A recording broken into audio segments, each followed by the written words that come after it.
নমস্কাৰ good morning আপোনালোকক মোৰ ইউটিউব চেনেল টিপজ্যোতিষ টিপছ এণ্ড ট্ৰিক্সলৈ স্বাগতম জনাইছোঁ। তো বহু বন্ধু বান্ধৱী যিহেতু আছাম পুলিচৰ নিউ ভেকেঞ্চিৰ বাবে ৱেইট কৰি আছিলে, তো তেওঁলোকৰ বাবে এটা বহুতেই ভাল খবৰ যে ফাইনেলি আহি গ'ল আছাম পুলিচৰ নিউ ভেকেঞ্চি।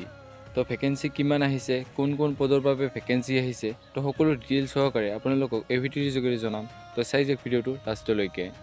এইটো হৈছে আছাম পুলিচৰ official website state level police recruitment board Assam Guwahati চমুকৈ SLPRB। ইয়াতে তললৈ স্ক্ৰল ডাউন কৰিব। তো স্ক্ৰল ডাউন কৰিলে আপোনালোকে দেখা পাব যে নিউ বুলি এখন নটিফিকেশ্যন আহিছে, যিখন যোৱাকালি ৰাতি আহিছে। তো ইয়াতে এডভাৰটাইজমেণ্টত ক্লিক কৰিব আৰু ক্লিক কৰিলে আপোনালোকৰ এডভাৰটাইজখন ডাউনলোড হৈ যাব। তো এই এডভাৰটাইজমেণ্টখন আহিছে state level police recruitment board চমুকৈ SLPRBৰ ফালৰ পৰা 5/12/2025 অৰ্থাৎ যোৱাকালি ৰাতি এইখন আহিছে।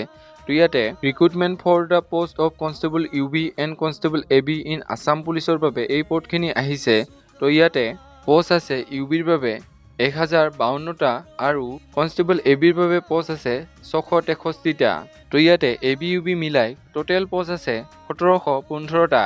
তো বহুতে এতিয়া ভাবিব যে ইমান কম পোষ্ট কিয় আহিছে।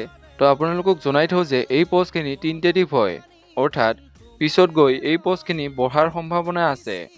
তো এতিয়া আহিছোঁ ইয়াৰ অনলাইন এপ্লাইক লৈ। তো ইয়াৰ অনলাইন এপ্লাই আৰম্ভ হ'ব 16 ডিচেম্বৰ 2025ৰ পৰা আৰু ইয়াৰ অনলাইনৰ লাষ্ট ডেট হ'ব 16 জানুৱাৰী 2026। তো এইখিনি আছিলে আজি ভিডিঅ'। তো আশা কৰোঁ আপোনালোকে এই খবৰটো শুনি ভাল পাইছে। তো যেতিয়া ইয়াৰ অনলাইন এপ্লাই ষ্টাৰ্ট হয় আপোনালোকক ভিডিঅ'ৰ যোগেৰে জনাই দিম। আৰু এনেকুৱা ধৰণৰ জবছ আপডেটছবোৰ পাই থাকিবলৈ আমাৰ চেনেলটো ছাবস্ক্ৰাইব কৰিব আৰু কাষতে থকা বেল আইকনৰ বাবে অলপ প্ৰেছ কৰিব, যাতে আমি তেনেকুৱা জব ইনফৰমেশ্যনৰ ভিডিঅ'সমূহ আপোনালোকে প্ৰথমতে পাব পাৰে। তো আজিলৈ ইমানেই, পুনৰ লগ হোৱাৰ আশাৰে আজিলৈ বাই।